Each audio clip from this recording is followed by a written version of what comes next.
जय हिंद दोस्तों, कैसे आप लोग। मैं उम्मीद करता हूँ आप लोग बहुत अच्छे होंगे और आप लोग का तैयारी हो चुका है मद्य निषेध एग्ज़ाम के लिए। कल एग्ज़ाम होने वाला है मद्य निषेध का 14 जून को और एक 17 जून को है, ठीक है। और दो पाली में होगा, यानी पूरा 4 शिफ्ट में एग्ज़ाम ख़त्म होने वाला है, क्योंकि लड़का बहुत ज़्यादा इस बार फॉर्म फिलअप कर दिए हैं। इस वजह से जब ज़्यादा फॉर्म फिलअप हुआ है तो पेपर हार्ड आने का चांस ज़्यादा बनता है, क्योंकि अक्सर देखा गया अभी दरोगा का एग्ज़ाम जो हुआ था उसमें पेपर बहुत टफ आया है, और ADO का भी एग्ज़ाम हुआ उसमें पेपर टफ आया है। इससे अंदाज़ा लगता है कि मद्य निषेध का पेपर कोई आसान आने वाला नहीं है। तो आप इस पर बताइएगा विकास जी कि क्या एग्ज़ाम में लड़का लोग जो कल एग्ज़ाम देने जाने वाले जो 14 तारीख को, वो आज क्या करना चाहिए उनको किस चीज़ पर मेहनत करना चाहिए, पढ़ाई करना चाहिए या नहीं करना चाहिए, इस पर कुछ बताइए। जैसे कि आप लोग जानते हैं कि कल 14 तारीख को पहला दिन जो मद्य निषेध एक्साइज का जो भी है एग्ज़ाम होने वाला है, तो कल फर्स्ट दिन है एग्ज़ाम का। तो आशा है कि आप लोग तो सब लोग तैयारी बढ़िया से कर चुके होंगे। तो कल आपका फाइनल एग्ज़ाम है, तो इसके लिए आज आपको तो सेंटर आज ही चले जाना चाहिए जो भी व्यक्ति है, क्योंकि कल के भरोसे अगर आप रहते हैं तो क्योंकि भीड़ ट्रेन में रहेगी तो आपका एग्ज़ाम छूट सकती है। इसलिए आप लोग आज ही चले जाइए और रूम वहाँ पर ले लीजिए। रात में नींद अच्छे से 8 घंटा से 9 घंटा तक नींद लीजिए, 7 से 8 घंटा आप नींद ले सकते हैं।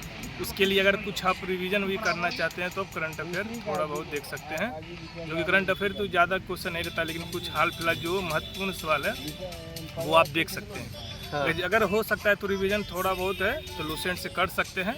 बाकी आपका तो तैयारी अच्छी तरह से हो ही गया ही। हाँ, यानी जो पहले पढ़े हैं उसमें कुछ नोट्स बनाए होंगे या लगता होगा कुछ डाउट रिवीजन है, कर सकते हाँ उसको ही देखिए। कोई मैराथन क्लास अभी नहीं देखना है लास्ट में, वीडियोज़ नहीं देखना हाँ है। वीडियो नहीं देखना है। जिनसे पढ़े हैं बहुत अच्छा पढ़े होंगे आप, लेकिन जो आपको लगता है डाउट है, लगता है कि याद नहीं है, भूल चुका हूँ, तो बस उतना ही उसी को रिवीजन कीजिए जो आप नोट्स बनाए होंगे या आपके मोबाइल में फ़ोटो होगा उसका, ठीक है, और यही कीजिए। और क्वेश्चन अगर हार्ड आएगा तो क्या करना चाहिए लड़का को। अक्सर देखे कि लोग होपलेस हो जाता है, पता नहीं चलता कब हम क्या करूँगा, अब मेरा नहीं होगा। कथन कारक वाले जैसे सवाल हाँ, जैसे कथन वाला अभी क्वेश्चन हाल ही के एग्जाम में आप लोग देखे होंगे कि कथन कारक का जो सवाल है एग्जाम में ज़्यादातर देखने को मिलता है, जो कि लग रहा है कि इसमें भी कुछ ना कुछ सवाल 5 से 10 सवाल आने का उम्मीद है। कथन कारक वाले जो सवाल है, अगर कथन कारक का सवाल अगर आता है तो इस पर आप क्या कर सकते हैं। इसके लिए आपको जो है जो आपका जो कथन दिया हुआ रहेगा तो वो उससे अच्छी तरह से आपको पढ़ना है। पढ़ने के बाद उसे समझना है कि क्वेश्चन का आंसर क्या होगा। उसमें मान के चलिए 4 आपका कथन रहता है, तो उसमें से आप 2 कथन जान भी रहे हैं, 2 से 3 जान रहते हैं। एक एलिमिनेशन ऑप्शन जो उसका रहता है उसके थ्रू आप उसको बना सकते हैं। 3 के बाद जो उसका ऑप्शन देखने के बाद आपको पता चल जाए कौन सा इसका आंसर राइट होगा। बाकी 3 आप जान रहे हैं तो एक ऑप्शन को आप बना इजीली से आप सोल्व कर सकते हैं।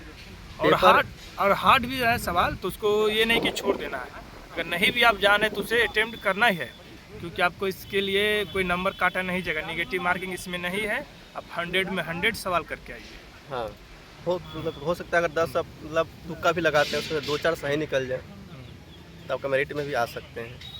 अच्छा, पीटी क्वालिफाई कर सकते हैं। आप बताइए कि स्टूडेंट लोग को कि एग्ज़ाम देने से पहले क्या क्या सावधानियां बरतनी चाहिए, OMR शीट को लेकर क्या करनी चाहिए। और सबसे पहले आप एग्जाम हॉल में बैठें, जैसे आपको पेपर मिले तो सबसे पहले अपना रोल नंबर और जो OMR शीट जो होता है अच्छा से भरिए, और गोला को सही से रंगिए भी, ठीक। सिग्नेचर सही से कर लेना है, टीचर भी उस पर सिग्नेचर करते हैं अपना, वो सही से करवा लेना है। हाँ, वो करवा लेना है, अपना थंब देना है, ठीक है। ये सब मतलब बारीकी से ध्यान रखना है, सब छूटे नहीं। अगर छूट जाता है तो आपका पूरा के पूरा मेहनत बर्बाद हो जाएगा। जितना पढ़ाई किए हैं, इतना मेहनत किए हैं, लगातार आप पढ़ते आ रहे हो, वो पूरा बर्बाद हो जाएगा।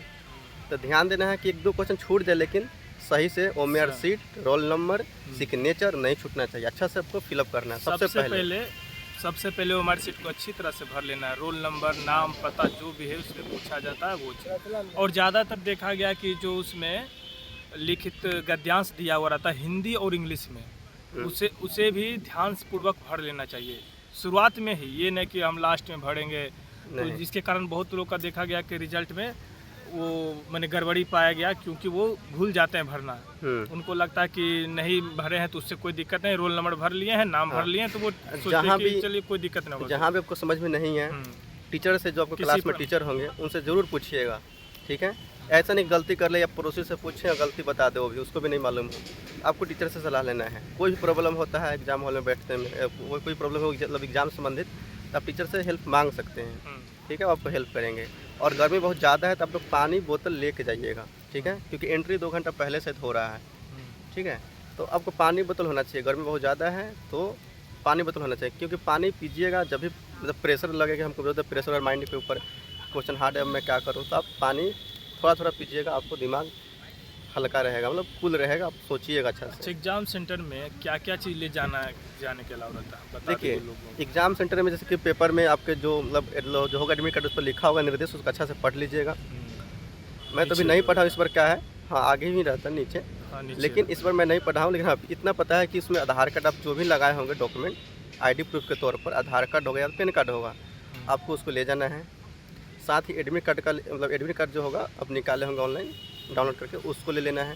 पेन भी लेके जाना है, अगर हो सकता है पेन दे या नहीं दे उस पर लिखा होगा, अगर लिखा होगा तो देगा, नहीं लिखा होगा तो आपको ले जाना पड़ेगा, ठीक है। और एग्ज़ाम सेंटर पर आपको 1 घंटा पहले ही सोचिए कि पहुँच जाए, ठीक है। सोचिए थोड़ा पहले पहुँच जाइएगा, सही रहेगा, क्योंकि रिस्क क्यों लेना, इतना मेहनत करके आप तैयारी किए हैं, एग्ज़ाम सेंटर पर सबसे पहले पहुँच जाइए। और आपको तो आज ही, जिनका एग्ज़ाम 14 को है, उनको आज ही यहाँ से निकल जाने से घर से, वहाँ पे पास में रूम लेकर या जैसे भी आप व्यवस्था करके रह सकते हैं सेंटर पर। हम लोग वैसे ही किए थे, इस तरह से कीजिए। और हम कल का मतलब जिनके एग्ज़ाम कल है 14 जून को है, वो आज पढ़ाई कर लिए हैं, ठीक है। अब पढ़ाई मत कीजिए, अब किसी भी टीचर से क्लास करने की रात में आवश्यकता नहीं है। अब फ्रेश नींद लीजिए, एकदम कूल होकर सोइए, माइंड एकदम फ्रेश कीजिए और एग्ज़ाम दीजिए कल। पॉजिटिव माइंड से हाँ, एग्जाम देना है, निगेटिव नहीं सोचना है, ठीक है। नेगेटिव थिंकिंग पेपर, लाना ही नहीं। हाँ पेपर हार्ड भी आ जाए, पेपर आप जैसे ही ओपन कीजिएगा पहला ही कुछ इतना हार्ड आ जाए आपको समझ में नहीं है, होपलेस मत होइएगा। वहाँ पे हो सकता है आपके 2-4 क्वेश्चन लगातार हार्ड हो, कहीं बीच में आसान भी होगा, तो आपको टाइम मेंटेन करके आपको पहले आसान क्वेश्चन को बना लेना, ढूंढ ढूंढ के जितना भी आसान होगा उसको पहले बनाइए। सेकंड अटैम्प्ट जब कीजिए उसमें तो हार्ड क्वेश्चन पर जाइए, जिसमें लगता है कि हाँ मतलब ए सही है बी सही है, मतलब 50-50 जो क्वेश्चन होता है उसको टच कीजिए।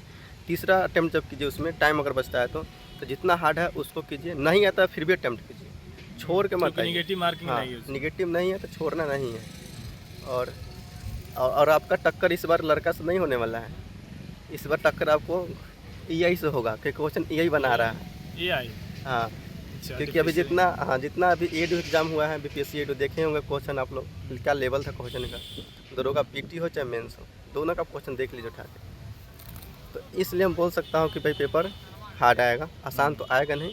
अगर आसान आ जाता है तो फिर कट ऑफ भाग जाएगा, और हार्ड आएगा तो पेपर के कट ऑफ कम जाएगा। तो अगर टॉप आता है टेंशन मत लीजिएगा, सबके लिए टॉप है, सबके लिए बराबर होगा, हाँ। टफनेस है तो सबके लिए। टॉप है सबके लिए है, एकदम रिलैक्स होकर एग्जाम दीजिएगा, क्वेश्चन छोड़ के नहीं आना है, पहला बात याद रखिए, कुछ भी हो जाए क्योंकि इसमें नेगेटिव मार्किंग नहीं, निगेटिव नहीं है। इसलिए 100 क्वेश्चन अटेम्प्ट करना है। हाँ, जिनका 17 को है अभी पढ़ाई कंटिन्यू कीजिए, और कल का जो एग्ज़ाम होगा उसमें पता चल जाएगा कि करंट अफेयर जो है कितना साल का पूछ रहा है, कितना पीछे का, यानी कि अगर 25 जनवरी का उठाएगा तो 2025 का जनवरी 5 उठा से रहा 6 है, सवाल क्वेश्चन, कितना हाँ क्वेश्चन 4 से 5 आना चाहिए 4 से करंट 5 का। हाँ, 8-10 उसमें हिंदी होगा, और 8-10 उसमें इंग्लिश होगा, इंग्लिश भी रहता है। 8-10 मैथ होगा। रीजनिंग क्वेश्चन नहीं पूछा अभी तक बिहार दरोगा में, मतलब बिहार दरोगा नहीं, सॉरी बिहार पुलिस जो हो रहा है मध्य प्रदेश में, CSBC का जो भी हाँ, एग्जाम इसमें हुआ। करें, इसमें हाँ रीजनिंग नहीं पूछता है, करें एक आध दो पूछ दे भी तो खूब से खूब कोडिंग रिकॉर्डिंग ज़्यादा कुछ नहीं पूछेगा, कोडिंग रिकॉर्डिंग ही पूछेगा आपसे, पूछना होगा तो, हालांकि नहीं पूछना चाहिए उसको। और जैसे साइंस का क्वेश्चन आएगा, और बाकी आप मतलब सिलेबस